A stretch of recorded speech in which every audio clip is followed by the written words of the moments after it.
Brett Cooper is getting pushed out of the Daily Wire, and there's Today, December 10th, will be my last day hosting the comment section and working for the Daily Wire. Let's go.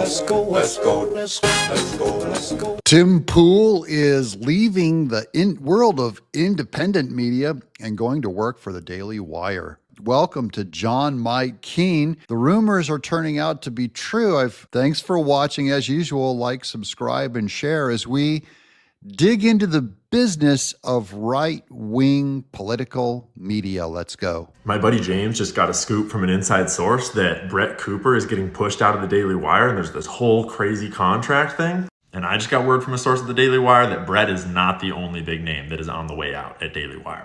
So that's Ian Carroll. And I thought, Ian Carroll, he's just running his mouth about Brett Cooper leaving Daily Wire. Hey guys, some of you have heard the rumors online, and the rumors are mostly true.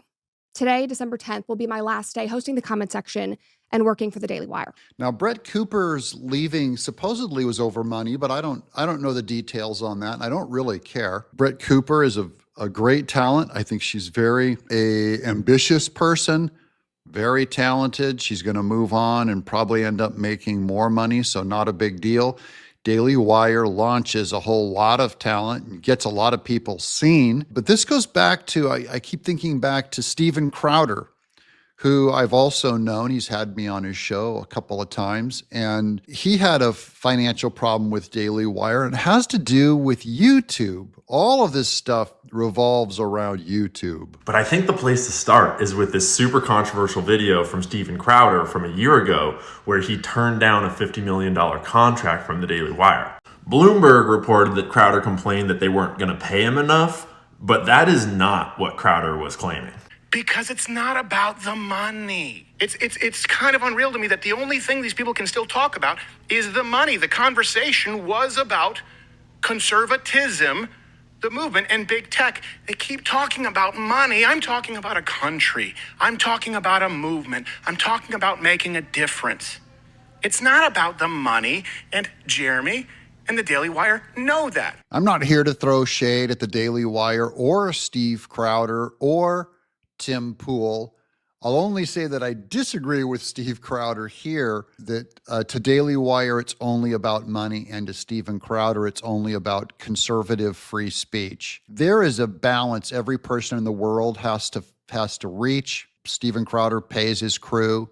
Daily Wire pays their crew. It is a business. You do make money. Even Steven Crowder, who is going over to Rumble and having an explosive success over there. It's only great because he's getting to make money. If he didn't make money, he would not be doing this full time for long. So I get it. I just don't believe in the dichotomy. It's a false dichotomy, a false binary choice of it's either about money or it's about conservatism, when we're all on these media platforms trying to get our message out. So to sum it up, he was explaining how the contracts had clauses in them that the Daily Wire creators would get penalized severely if they were flagged by YouTube for content that didn't go with community guidelines, thereby tying all of their content to big tech censorship. And so if you were a content creator at the Daily Wire and you signed this contract, you'd have to censor yourself to go along with YouTube. You would be beholden to all of big tech's censorship regime, which is inherently destructive to the truth. Now, this is about all of us who work on YouTube. You are beholden to YouTube. They can your show, but at the same time, YouTube has the largest reach. It's not an absolute, because Steven Crowder can go over to Rumble and get more reach. If Rumble promotes your show, they don't promote our show, so who cares?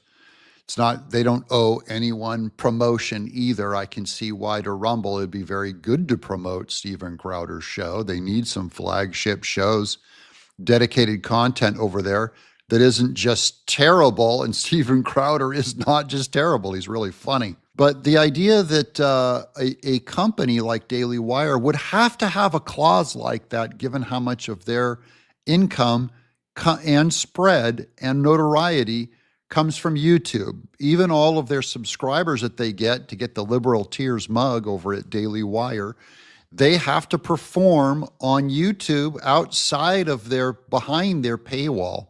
Now let's get to Tim Pool. because Tim Pool apparently is going to Daily Wire. Tim Pool is reportedly selling his entire Timcast operations to the Daily Wire effective January 1st. Sources confirmed to Media Right News. Now, this goes into what's coming up this year. We'll see the big announcement, if they're true, if they're right over at Media Right News. One source told Media Right News that the Daily Wire employees had been questioning Timcast employees to determine whether they will be terminated, while a second said it is unclear which employees will retain their positions.